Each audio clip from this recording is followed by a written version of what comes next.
everyone, and welcome to episode 7 of Carry On With Carrie podcast. I just wanted to start off with a kind of a disclaimer. I am not a mental health expert, and this episode will be speaking about addictions and mental health. We will be speaking about AA. We are not affiliated with the AA program, Alcoholics Anonymous. But we do have a point of view based on some stuff that we know about it. So from personal experiences. Today I have a really cool person, one of the coolest people I know, I think. Honestly, I've known her for a short time, but her name is Jin. She's going to be telling us about, she told me she has nothing's off limits. So we can go ahead and just have a real conversation. So we'll be talking about addictions and mental health. So, hello. Oh, hey, Carrie. How you doing? I'm great. What do you mean we've only known each other for a short time? Define short time. It's been at least a couple of years now, hasn't it? Has it? I don't know. Whose timelines? A year and, 18 months for me. All right. So at least a year and a half. Yes, year and a half. I suppose that's short in the long-term scheme of things, right. But okay. But yeah, okay. Time is irrelevant. Time is irrelevant. Yes. Okay. Yeah, good point. Good point. Right? Yeah, good point. This is what I mean. She's just we're gonna have the best conversation here. So I guess we just talking about some of the stuff that you've done and where you're coming from. Jin is a sponsor with AA. She has an addictions and community service diploma. She has 5 years. 5 years? Just about. Just shy of 5 years. Just shy of 5 years. Right. 4 years and change, I like to say. Right, that's right. 4 years and change. Don't want to jinx it. Right. Don't. No. And ultimately I have today. I'm good for today. Right. Yeah. So that's a good place to start. Sure. Today. Just today. Yeah. Yeah. What do you mean by that? Just for today. It's one of those slogans that we like to sling about in that program that we're not currently affiliated with, but just for today.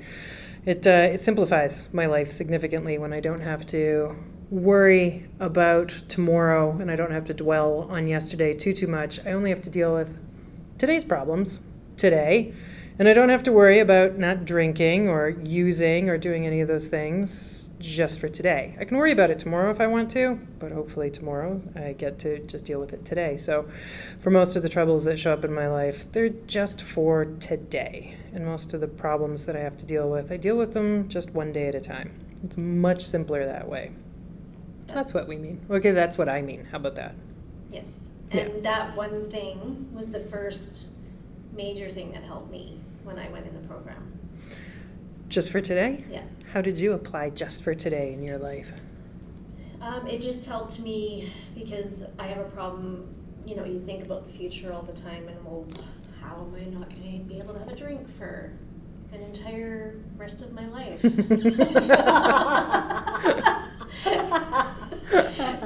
and so it helped me to get, and it applies to everything. Like if I'm having a bad day and I can't deal with something today, well, guess what? It's just today. What do you do? What do you do when you're having a bad day? What do you do for your bad days? What's a hack you've got?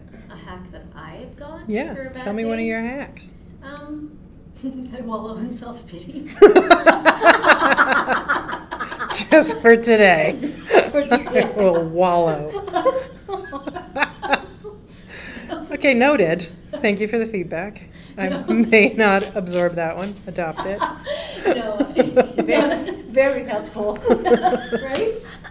No, I take time, and it is an actual practice for me to think about that. It's the staying in the present, so meditation and just diverting my mind to doing something else. If something bad or shitty has happened, I'll talk to a friend, talk to a family member, meditate. Like there's a few different strategies. It's never really the same for me. Yeah. Gotcha. Yeah. Just kind of take it as it comes. Yeah. Cool. How about you? Just for today also helps immensely when it's a bigger one. I often try to approach it with curiosity. And so I try to remove myself from, sometimes it's impossible when, a big terrifying thing shows up or a really frustrating thing shows up. It's hard to, do that beautiful meditation thing where you go, oh, look, there goes the emotion. Mm-hmm. So sometimes I'll just sit in it and go, neat, what is this trying to show me? And then that often sometimes leads me to curiosity. And further on from that, I can kind of either crack into what the original cause is, I forgot to eat a snack, or it's something slightly bigger that I go, oh, okay, so this is the next bit of stuff I get to work on. Thanks for showing me that. And then all of a sudden I'm sitting in gratitude instead of whatever that frustrating or that big emotion is. And that's often how I deal with it. Right. It's not that it doesn't come back, but, can't win them all. And by the end of those days, usually they're a little bit better by the end of the day. And if I wake up in the morning and it's still massive, I can reach out and ask for help, but I have yet to have a day where I wake up where it's as bad as it was the night before. So yes, good point. Yeah. This is why you're my sponsor. Oh yeah, just for your listeners, yes. I am Carrie's sponsor. Yes. You can call your sponsor too when you're having a bad day. Yes. Just saying. My phone has not rung in a while, Carrie. What does a sponsor do? What does a sponsor do? That is a good question. Yes. Have you sponsored anyone, Carrie? Not yet. Sponsoring? Okay. No. Sponsorship is something that is recommended in the program of AA, which is sometimes a little bit misunderstood. People who are unfamiliar with the program say it's just somebody who's going to boss you around, which is not totally untrue, but it is somebody who's going to take you through the 12-step program and explain it to you in the way that it was explained to them. And the reason you're getting this person to explain it to you is that in theory they have some sobriety, or they have some emotional sobriety, some emotional intelligence that you want to have. So you ask them to be your sponsor. And so your sponsor is going to take you through and explain to you the 12 steps, how they utilize them and how they apply them in their daily life and their living to overcome various certain challenges that can arise. And we are by no means the answer to all things. We're just a starting place, especially when it comes to a particular addiction. And often we hit a point where we go, yeah, sounds like you need a doctor or a therapist with that. But if you want some help with the 12 steps, that's what we do. So, yeah. It's a good question, though. Yeah, it is. Thank you. It's another resource within. Exactly. And it's part of, like, you've taken addictions and community service. So basically in AA, Alcoholics Anonymous, it's part of the program is giving back. Mm. Yeah. The idea that in order to keep the gifts that you've been given, which is a beautiful way of living, you have to give it away to somebody else. Yeah. And so anything that you are gracious and grateful enough to have, you get to keep these things, and they multiply when you give them away. So we don't usually chase anybody, we don't hound anybody, we wait for people to come to us generally. I think in the old days it used to be a little bit different. They used to go to hospitals and institutions a lot more and seek out people who are kind of at their worst, but we've taken a bit of a step back from that. So yeah. People don't like to be chased. No, especially alcoholics. They do not like to be told what to do until they get to a point where they go, maybe what I'm doing isn't working. Right. Which, for the most part, they say that's your rock bottom, when you're finally out of ideas. So, yeah. You don't always have to get there, but some people do. Right. So can you share a little bit, if you're comfortable sharing a little bit of what brought you there? What was my rock bottom? Yeah. Oh, man. My rock bottom happened years and years and years ago, but it wasn't bad enough. I went through a series in my 20s of overdoses and just strings of alcoholic debauchery and debacles that I managed to get myself into.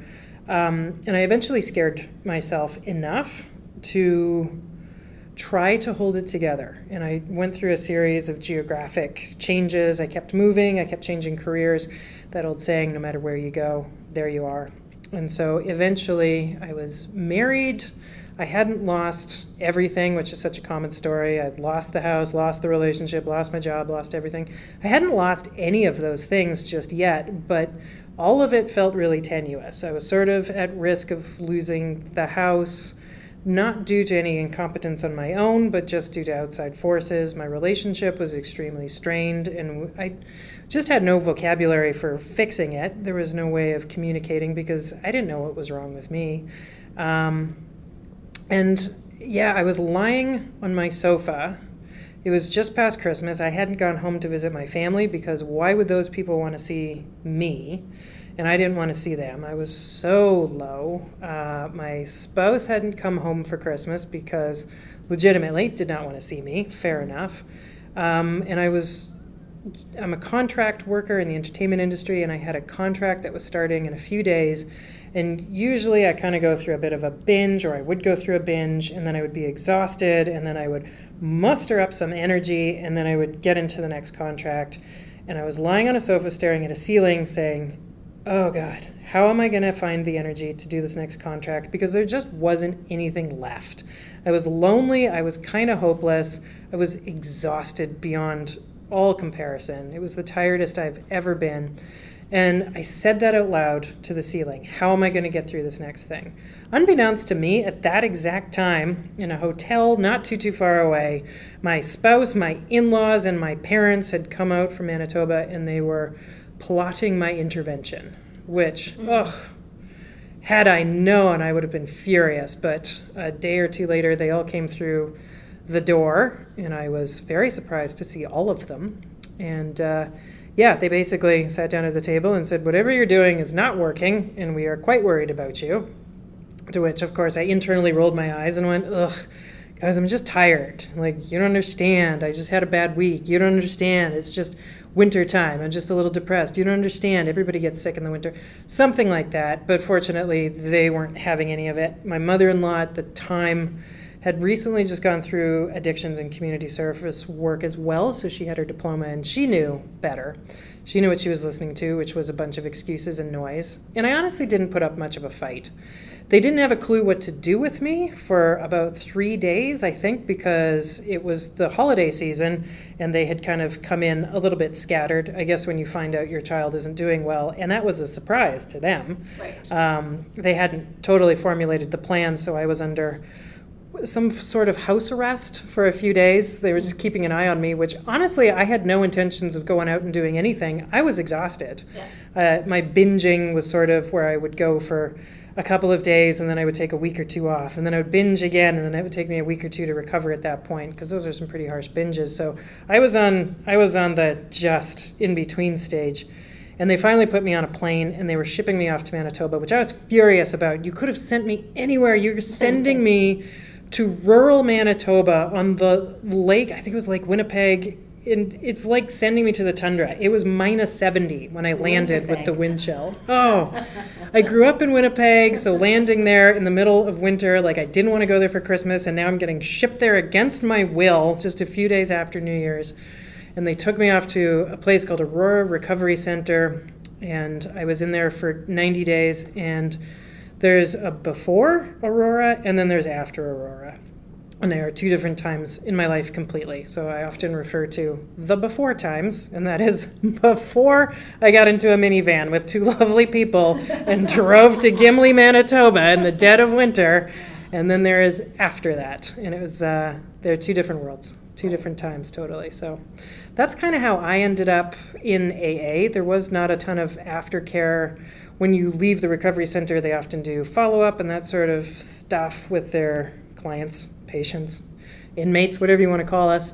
But because I was going back to Edmonton from Manitoba, they just didn't have a ton of stuff for me. So one of my favorite people now, and my counselor, one of my counselors at the time, took me into her office, and she said a couple things that that have stuck with me. And she said, recovery is really, really simple. It can be hard, but it's actually really, really simple, which was a relief because I like to overcomplicate things. I want to overthink everything. And to this day, if I'm starting to find stuff is too complicated, it's probably because I'm overcomplicating it. And she said, there's only a few things you really need to do to ensure a life of recovery. At that point, I wanted that. She said, go find a 12-step program. Go find a sponsor in the program. Go do whatever it is that they tell you to do. Do it to the best of your ability and see what happens. That was it. That was the advice that she sent me out of there with. They also sent me out of there with 90 days free from drugs and alcohol. They sent me out of there with a routine. They introduced me to meditation, which was new to me. They'd introduced me to eating 3 meals a day. They'd introduced me to going to bed at a certain time. Oh my goodness, these basic things that just seemed impossible to do. So I've been running with that ever since. So yeah, Nice. that's how I came to that particular program. And so what's your opinion then on the aftercare? Like, I know that you landed in a safe place and you found the right place with AA, so that is obviously the right step. But do you think that that's I mean, obviously there's a problem right now with recovery for anybody in a... Yeah. There's a problem in it that there's not a ton of recovery availability for Yes. people out there in the Yeah. world. Yeah, we are dealing with an epidemic of Yeah. major proportions, which we all know about. Mm-hmm. There was something that somebody had said to me while I was in treatment, and they said, isn't it interesting that there's a window of opportunity for an addict when they hit that spot where they're like willing to go and get treatment, and that's the time you need to be able to put them into treatment. But that window of opportunity can last maybe 5 minutes to 45 minutes, and then it closes again. It's a short window. But there's not sometimes a bed available for 4 to 6 weeks.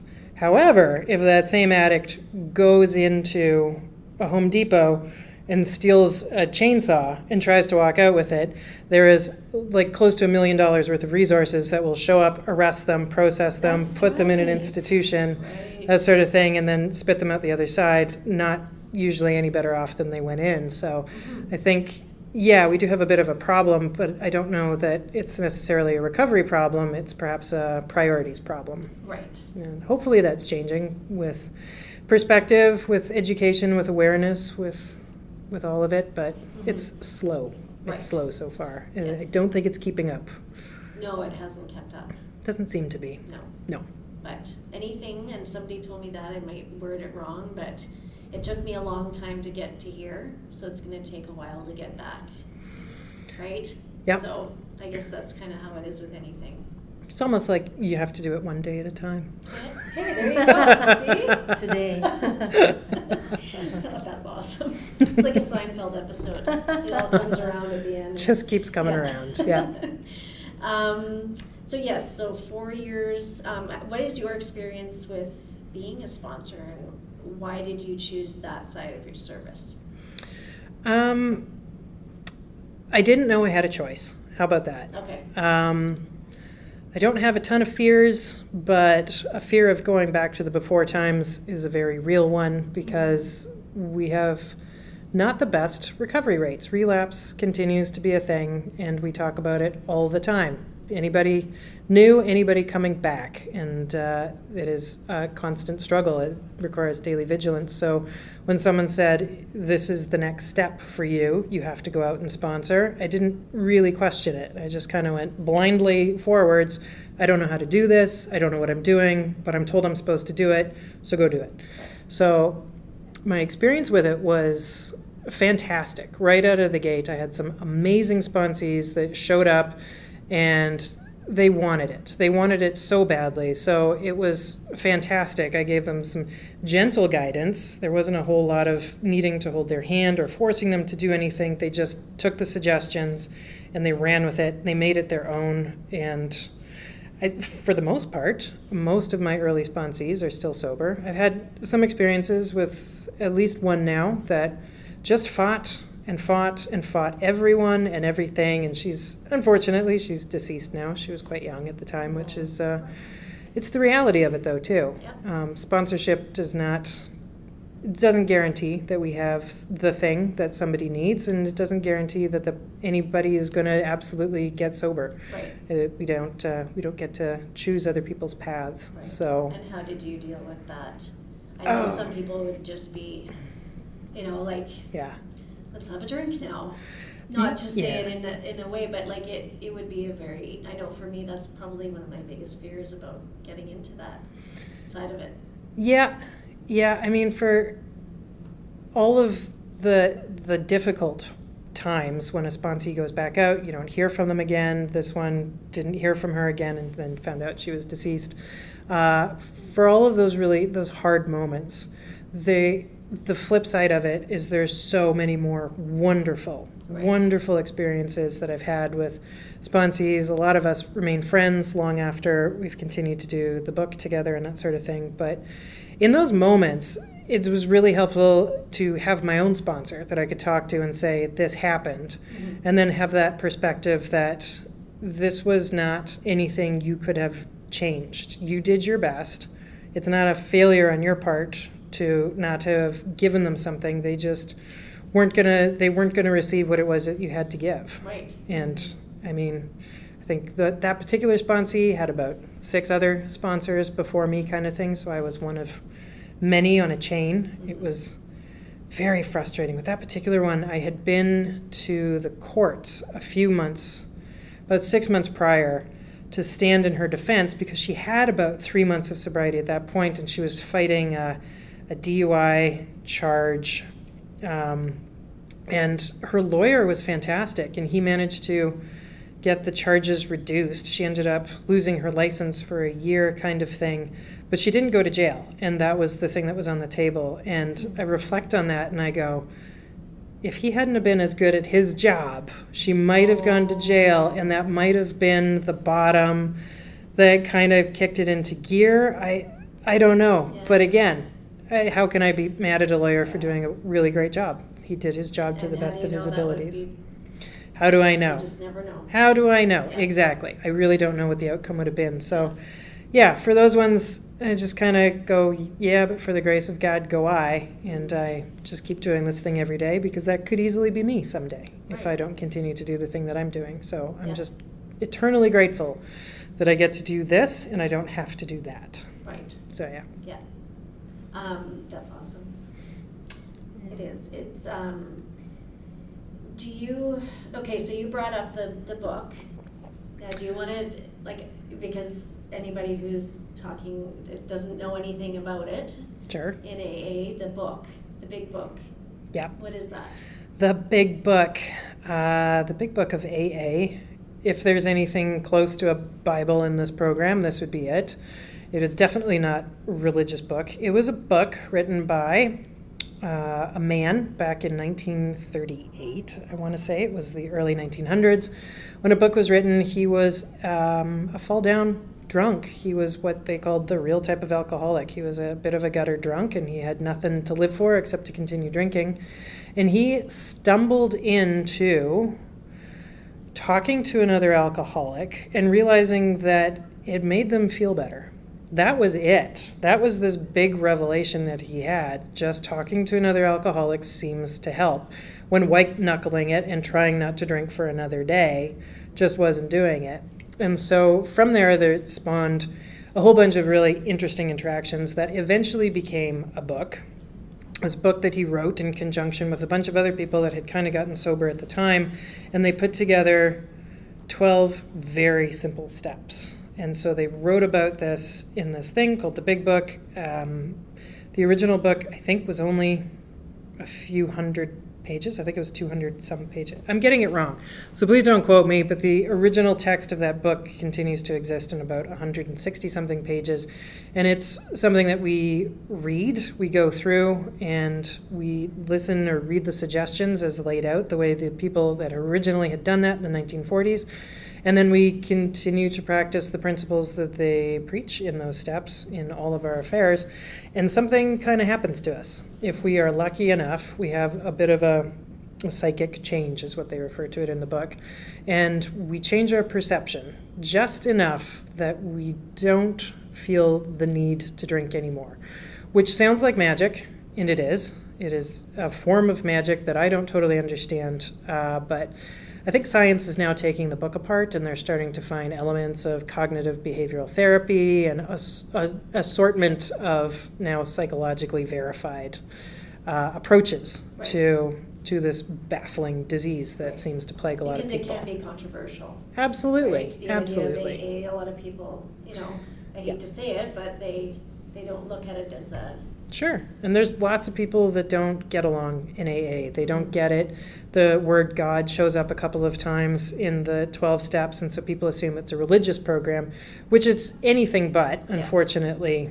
the word God is sort of a substitute word that was a popular word in the early 1940s kind of thing. Yeah. And so it's a placeholder for basically anything that's not you. It could be a group conscience, a higher power, trees, the universe, I think is a popular one. We call the universe these days. So yeah. So it's So just spirituality, believing in something bigger than yourself. there you go. Yep, exactly. When we're at our sickest as addicts and alcoholics, we are extremely self-centered, and our troubles seem extremely tight-knit around us.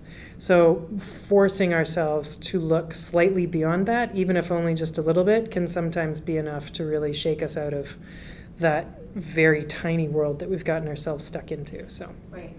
yeah, so that's the big book. It Okay. is the basis for the 12-step program, and it's spawned tons of other 12-step programs ever since. So Right. So there Yeah. had to be something to it, hey?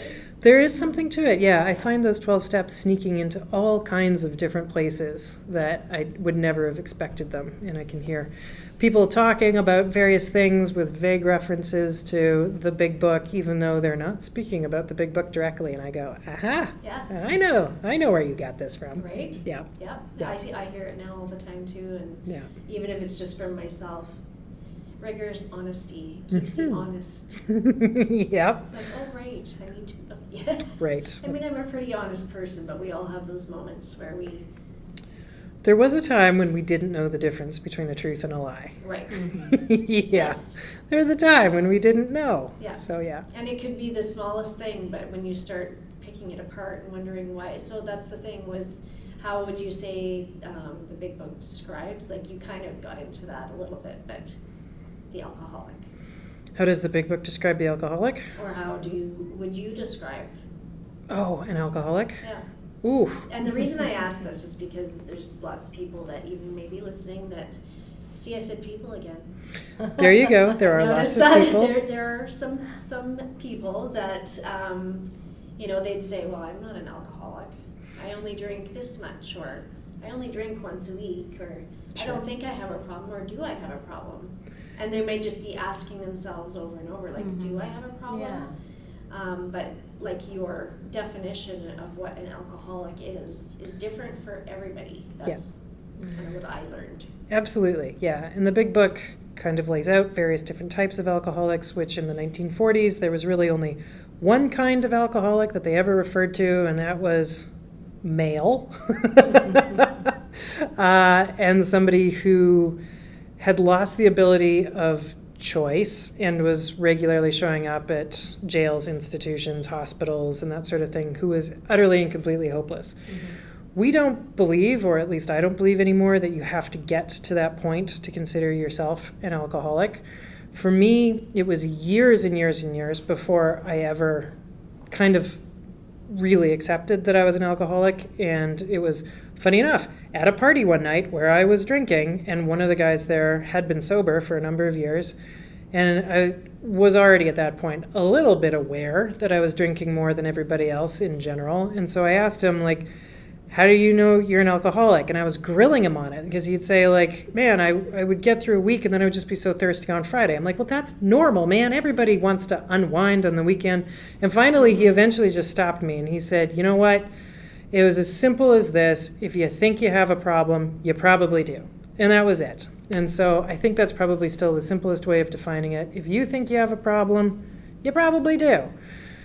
And it may or may not be apparent to you, and it may not be something you accept at the time, but when the consequences start piling up, it becomes eventually obvious to the people around you that there might be a problem.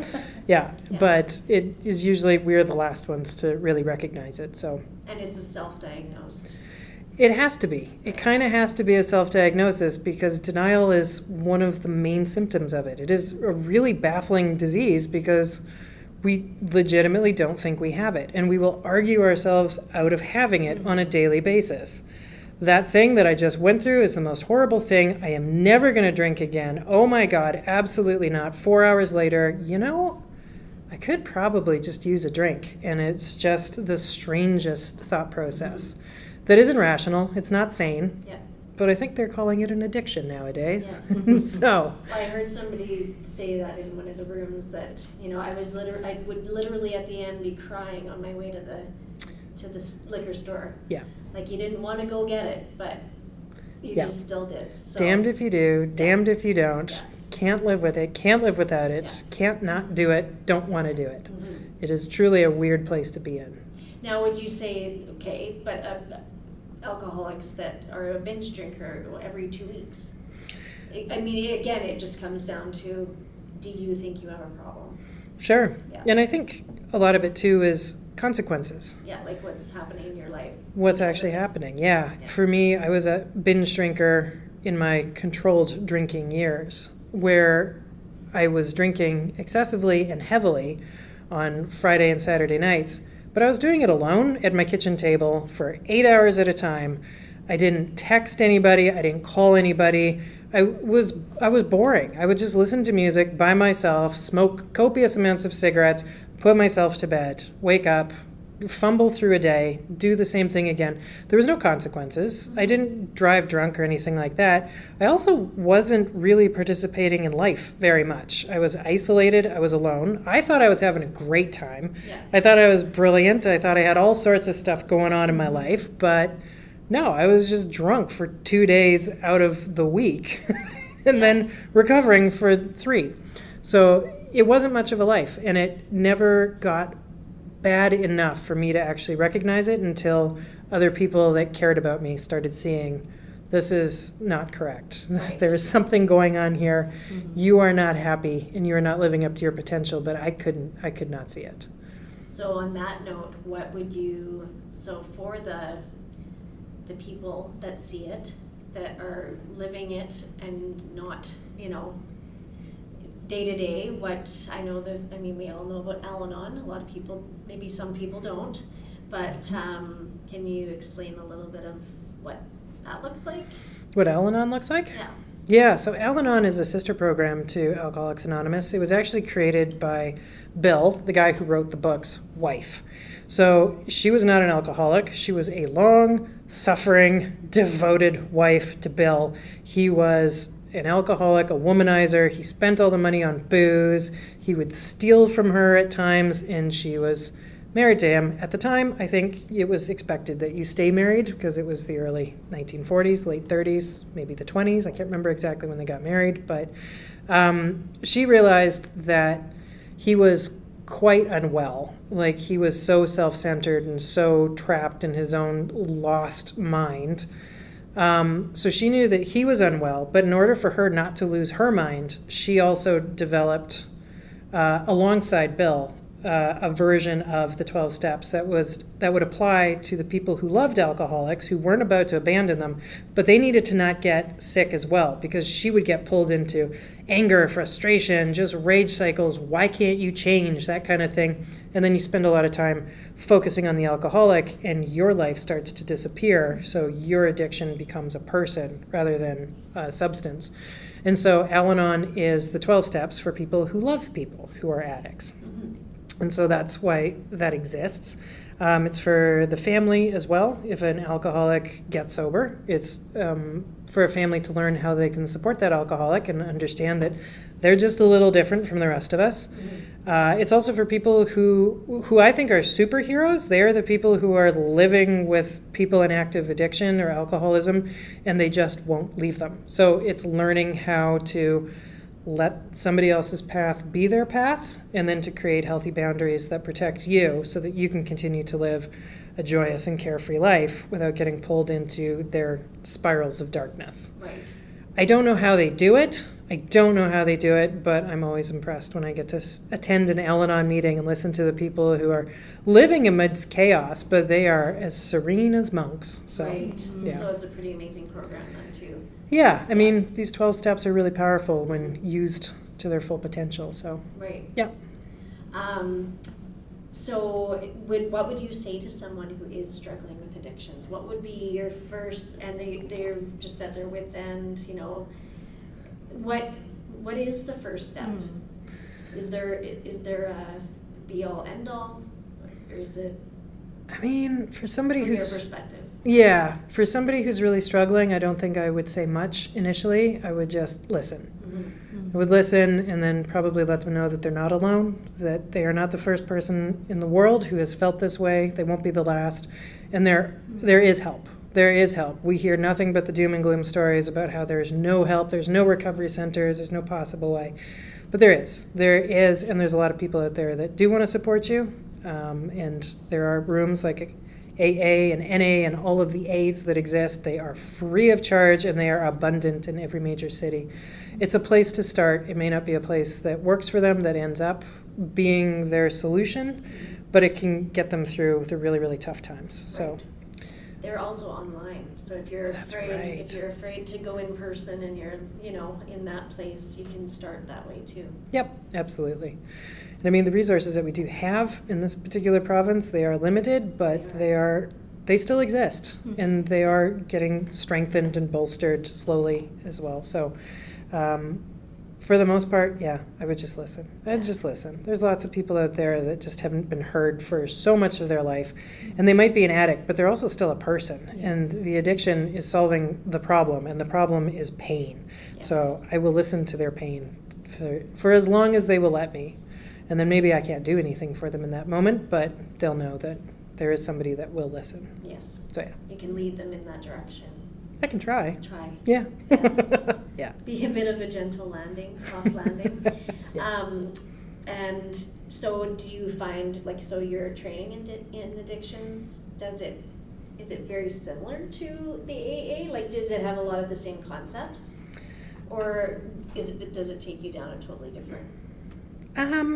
Yeah, getting that diploma, I was more curious about the science. I wanted to know more about what is my brain doing. Being an addict in recovery and being able to look at my own brain and go, why was it like that? What was it actually doing when I was in active addiction and now in recovery? What am I doing? What am I rewiring? And that sort of thing. So it was an entirely selfish reason that I got into it. I just wanted to learn more about this thing that I'd been diagnosed with. And then from there, I got to go they unlocked a resource library, just textbooks galore that they gave us. And so then I got to go take a look at what does the scientific world, what does the psychological scientific community think of addicts and that sort of thing. And kind of just, some of them got it right and some of them are so far off the mark. And then, how are we approaching the family of addictions and that sort of thing? Is it systemic? Is it hereditary? All that research that's been slowly more and more getting poured into it, that was the stuff that I found fascinating. So is it similar to AA? No. AA is a path of recovery for people who want it. Right. And addictions and community service is basically looking at the problem of addictions in the community, how it relates to the larger population as a whole, how it relates to society, and then the civilization in general, and how it's kind of developed, and how the addict fits into the fabric, or doesn't fit into the fabric of society right now as well, and how we can assimilate them into what we've got, and how we can help them, support them to the best of what we've got, that kind of thing. So it's kind of two different worlds, but they're all in the world of addiction. So I found that there was lots of spots where they could overlap and lots of spots where they were miles apart. So,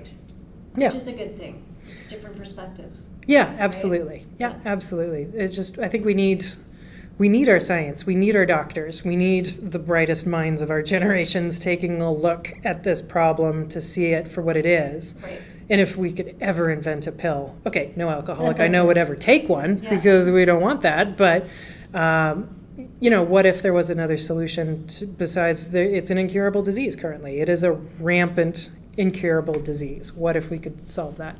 Yes. That would be cool. There's lots of us alcoholics that refer to ourselves as grateful alcoholics. I am grateful I have this thing because it gave me a difficult path, but a path to a much better way of life than I would normally have gotten if they had just said, you have depression, take these pills, you'll be good. So I wouldn't have had to learn anything with that. No. That would be the easy way around things. Yeah. So I had a really good, I need to ask you about the strawberry analogy. The strawberry. You're well known for. Well, I think I'm well known to you. I think you had asked me No, to be there your was a sponsor. few people that talked about that one. The strawberry. Okay. The strawberry. So the strawberry is an ancient, I believe it's a Buddhist monk analogy, the way that they have a tendency to say things. So the story is there's a monk, and he's running from a tiger. He's being chased by tigers, and he realizes that there's no way out except to go over a cliff. So he jumps over this cliff, and as he's falling, there's a branch. So he hangs onto the branch. And so he's just dangling there, and the tiger is above him, gets clever, and now they start circling down below him. So he's got tigers above, and he's got tigers below. So the question is, what does he do? So the monk looks around, and he looks on the side of the cliff. There's this little red strawberry that's growing untouched out of the side of the cliff, and it is perfectly shaped, and it is perfectly formed. So he plucks it, and he puts it in his mouth, and it is ever so sweet, and it is warmed by the sun, and he focuses on the beautiful flavor of this strawberry. And that is the end of the analogy. Oh. So, and that's usually when I go, God damn it, Buddhism. However, the message that's in it is that when you are being hounded by your anxieties, when everything is just god-awful and deadly and horrible, and it just seems like there's no way out, just focus on the thing that's in front of you. Just focus on what you've got at that exact moment, and all of the other things disappear. And so that is the strawberry analogy. I wish literally I had strawberries in my day a lot more often, but every once in a while when I'm at the supermarket and there's some good-looking strawberries, I go, ha-ha, no tigers with you. And then everybody thinks I'm crazy, but I smile. Love that. Yeah, it's pretty awesome. That is definitely mine. The other thing that I found interesting about when you talked about the higher power, when I learned what your higher power was, is that something you're comfortable sharing? Sure. I just think it's the coolest thing. Okay, I can't wait. All right. I'm putting you on the spot. That's all right. That's all right. Often when I'm taking a sponsee through the big book, we refer to something as a higher power or God or the universe or whatever it is you want it to be. And so I stop the bookwork right then and there and I say, okay, what are we talking about? And I'm talking about, I believe that the universe is mostly just made of energy, and I am also made of energy. And here's why I think so. There was a story that I heard, I have yet to get it validated, but there's a story about a doctor in, I think it was the 1950s, and he was measuring human bodies while they were just at the end of their lives. And he had measured everything he possibly could about them, weight, fluids, air in their lungs, that sort of thing. And then moments after they were deceased, after people died, he would do the measurements again, and he took in every calculation he could possibly have for cell death and oxygen and CO2 leaving the body and that sort of thing. And consistently, after death, he found that there was 28 grams of something, question mark, that was just missing, that he couldn't account for. And so that's kind of, I mean, this story is interesting, and I'm sure it could be debunked in lots of different ways. But to me, when I heard that story, I went, oh, I'm 28 grams. The thing that makes me different from you, different from everybody else, is 28 grams. That is that little tiny bit of, that little tiny unit of energy is the little spark that is just me. And so when I'm done, that little 28 grams is going to go on. I don't know what it goes on to. We haven't figured that part out. I also don't know where it came from, but it's in me, and that's my 28 grams. So to me, I am just a very tiny unit of energy. And to me, my higher power is kind of the weave of all of that different energy from which I came from which I'll go back to, which is still in me at this time. And so that's what I'm connected to, just energy. So that's my higher power. Isn't that awesome? I just, so I hate, awesome. yeah, it's, I just love that story. Breathe. I've tried to tell people, like, but it never comes out that way. And process it. Yeah, It's deep. yeah, it is. It's, Yeah. I really, It's simple. it is. And that's kind of sometimes what I need, because I Yeah. will overcomplicate the universe real quick. Right, yeah, and that's probably what I'm doing when I'm trying to remember what you said. But on that, okay, so mental health and addictions. where, like you mentioned, we're trying to obviously hide something with our addictions. We're trying to self-medicate. That's where I'm wondering too, with the help that you get after, what is the correlation? I don't even know if I'm kind of heading in the right direction here, but Gotcha. Where do they cross over? Gotcha. Where do they tie together? I think Gabor Mate has been leading the charge a great deal in in trauma-informed addictions approaches, that not everybody with trauma becomes an addict, but he's never met an addict that doesn't have some sort of trauma, some sort of unprocessed trauma.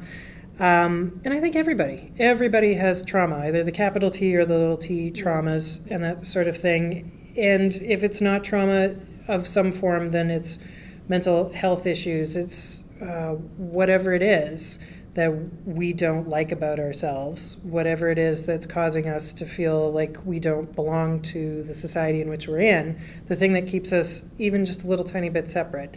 That is the thing that causes a pain, and there is a pain in us.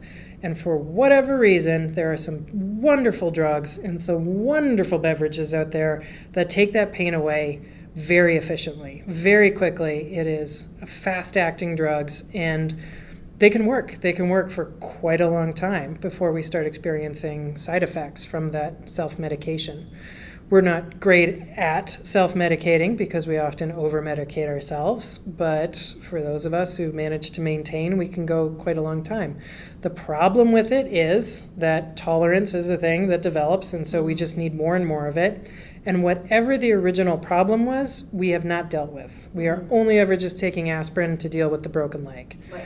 And so, to me, addictions it's a solution. I always look at my addiction as it was a really great solution for a problem that I didn't understand. And then addiction became the problem I didn't understand. And now that I've removed the addiction, I can take a closer look at the things that were causing me to be in that incredible amount of discomfort. And it's been a fascinating journey. I certainly haven't uncovered it all at once, but without something to numb the discomfort, I actually get to use that discomfort and those feelings as really great guides for, oh, interesting, why am I so uncomfortable? Why am I responding to something in that way? Whereas before, it was an instantaneous, oh, I know how to solve this problem, have a drink. Right. Just have a drink and I'll feel joyful for a little bit and then sleepy or and whatever it go was. for food, for Absolutely. social media, for, Yeah. like there's Yeah. so many, like I guess I only mention those things because it affects everybody in some way, I think. In some way, yeah. Yeah. And especially now that I'm kind of working in the field of addictions, I like to say addiction is not a substance. It's a behavior. Right. It is the behavior that we do. And for no matter what your drug of choice is, whether it is food, whether it's gambling, whether it's video games, the behavior around it is often the same. We try to hide it, we isolate, we end up doing more of it than we expect to. We try to shut it down, try to slow it down, try to mitigate it. People call us out on it. We get defensive. We start to deny stuff. And so that's the behavior that all starts to look the same, regardless of whatever it is that we're doing. Right. Yeah. And is that the term dry drunk? Yeah, the term can you explain dry that a drunk. little bit? Yeah. So a dry drunk, I think we use it a lot more specifically to somebody who gave up drinking and then did nothing. They Right. just gave up drinking, but it can also apply to anybody who's given up whatever their substance, whatever their behavior was, but they didn't do anything else. So they haven't solved the underlying problem. The behavior that they had while they were using could be, it's not necessarily a great behavior that we have when we're drunks and we're angry drunks. Okay, so yes, we have intoxicated behavior, and then that can be a bit irrational and a bit crazy, but when you take away the alcohol, we still have some of those behaviors. We still get defensive, we still snap to judgments, that sort of thing. We can still be overly emotional, we can still be dramatic in all kinds of ways. And so those behaviors, unless we have dealt with the underlying problems that are driving some of it, we're kind of still just as bad as when we were using, except the people around us don't necessarily understand why. They're happy that we're not falling off of our chairs anymore, but they also really don't appreciate how they're being treated. And it can be really, really weird that we can sober up but not be sober at all. Right. So that's kind of where the term dry drunk came from. Well, and that's, I would isolate. I was the type that I would drink by myself at home after work. And now I've noticed I don't drink, but I will isolate still. And it's the same. And it kind of hit me, well, it hit me a while back now. That, you're doing that same safe, I guess it's a safe behavior. If you isolate, you don't have to put yourself out there. Sure, So why not start a podcast? What a great idea. Why not? But yeah, so it's just good to know some of the terms because people hear these things and they don't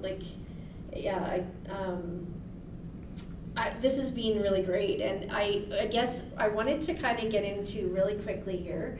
I don't know where we're at for time, but you mentioned your 28 grams and the death and all that stuff, and you are you're going into something called Death Doula? Yeah, you?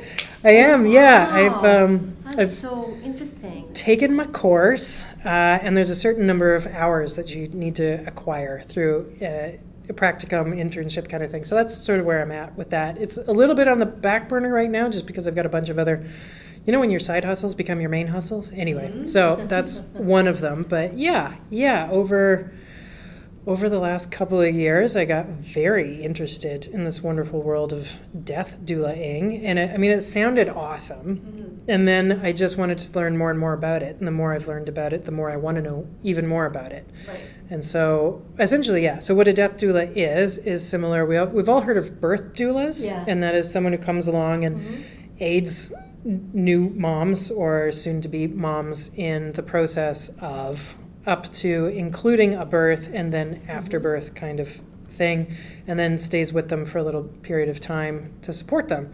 It's very similar to birth, except we do it with death. So if somebody has a death that's coming, or they know that their death is imminent, they can hire a death doula, or they can call on us to show up. And death can be a bit complicated. There's a fair bit of paperwork that you kind of need to know.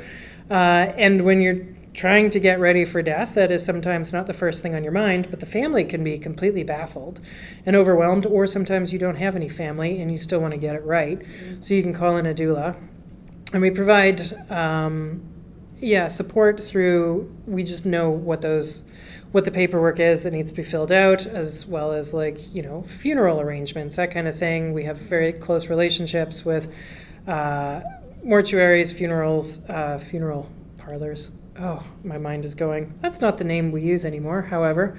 And then memorials. How do you want to memorialize yourself? How does your family want to remember you? That kind of thing. Right. And then there's a great deal of emotional support that comes along with all of it. And similar to addictions, I don't really guide anybody to where they should go. It's what somebody's wishes. What do they want to do? Mm-hmm. And so it's really cool. I got into it initially because I realized that outside of the rooms of Alcoholics Anonymous, people don't like having hard conversations.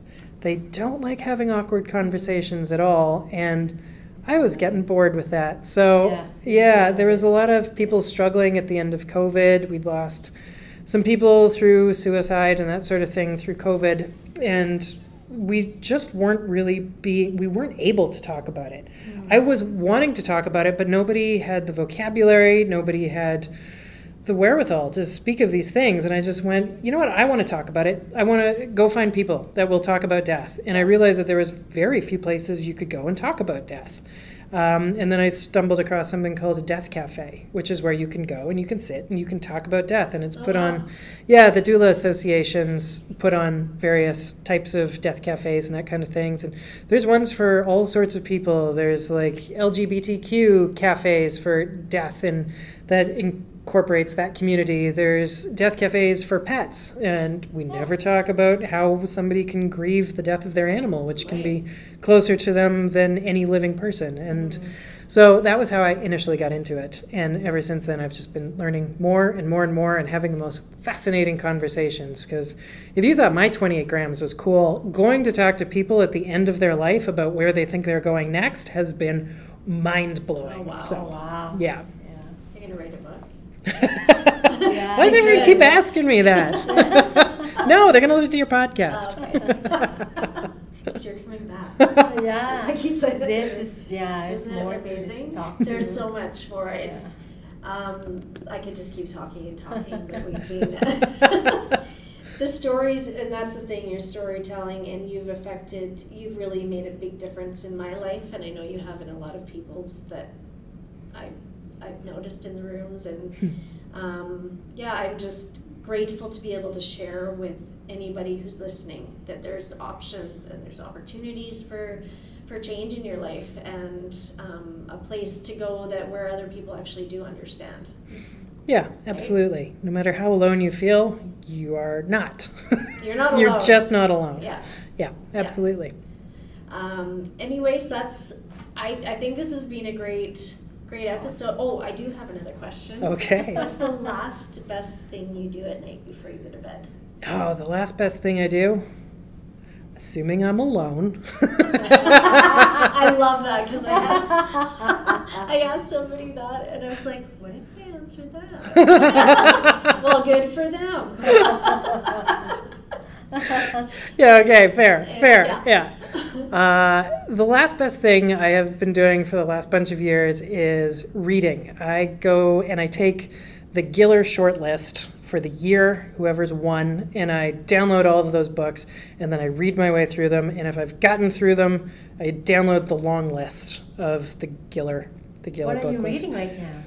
What am I reading right now? It's a few, I guess. Oh, There's a stack. Yep, I just finished Us Conductors, and I can't tell you who the author is. You can see the book cover. Yeah, exactly. Yeah. But as of last night, I just started reading Glennon Doyle's Untamed. Ooh, Yes, yeah. my I think I read that one. Yeah, my girlfriend is a huge Glennon Doyle fan, Yeah. and had said, have you read Untamed? And I went, of course I've read Untamed. And then I started reading it and went, oh no, I think I'd only read one chapter in Untamed, so I actually I got to do some research. Yeah. I got to catch Yeah. up to her. So so I'm reading that right now. Nice. Yeah, Nice. not the Giller book. Is there any podcasts or anything like that, or playlists that you can think off the top of your head that you would suggest? I do like Glennon Doyle's We Can Do Hard Things We Can Do podcast. Okay. That's a good one. Okay. I do like that one, and I don't love it. My girlfriend absolutely loves it, and I get frustrated with it because they talk about all sorts of things, but I want answers. I want life hacks, and they don't talk about the life hacks. Yeah. They just talk about the difficult things. And so I asked my girlfriend, I'm like, why do you love this? I mean, I love it too, but it frustrates me. And she said, it's because it normalizes the conversation of having a hard conversation. I went, oh, yeah, okay. Yeah. Yeah, so, yeah, I like those types of podcasts. Yeah, like, was this so hard? It really wasn't that bad, Carrie. It really wasn't that bad. You're supposed to tell me that. I'm the one who gets nervous before I get Was this that hard, Carrie? No, it really wasn't, and it never is. I think once you start talking to people, Oh, they my actually God. are I can really listen to Jane forever. Oh yeah. You can, yeah. I said you have your own TED Talk, Gin Talks. Yep. It doesn't sound good. Gin Talks. Thank you. Don't encourage me, though. I'll just keep talking. Yeah. Well, thank you again, and Thank you. yeah, I'm really, really grateful that you were able to take some time out of your day to come here and It's my pleasure. Thanks make a for having me. difference. I'm sure we'll see you again. Yes. Okay. Okay. Thanks, Ting. Thank you. Okay, Thanks and for next having week, me. next week we're gonna have Carly on. She's a body talk specialist, expert. I don't know what you would classify her. Body talk. Body talk. And we'll find out more about it next week. It's a very different concept that a lot of people aren't aware of. So it's just a different modality. Make sure, Jane, you take care of yourself tonight. Process, don't over process, but take care. Thank you. Thank you very Yes. much. Yeah, I will. this is a lot of talk, so Yes. thank you so much, but take care. Thank Yes. This is all my agenda here. That's right. Thanks, Tim. Thank you very much. Okay, thank you. All right. Over and out. Peace. Yeah. So it was a lot of talk. Thank you.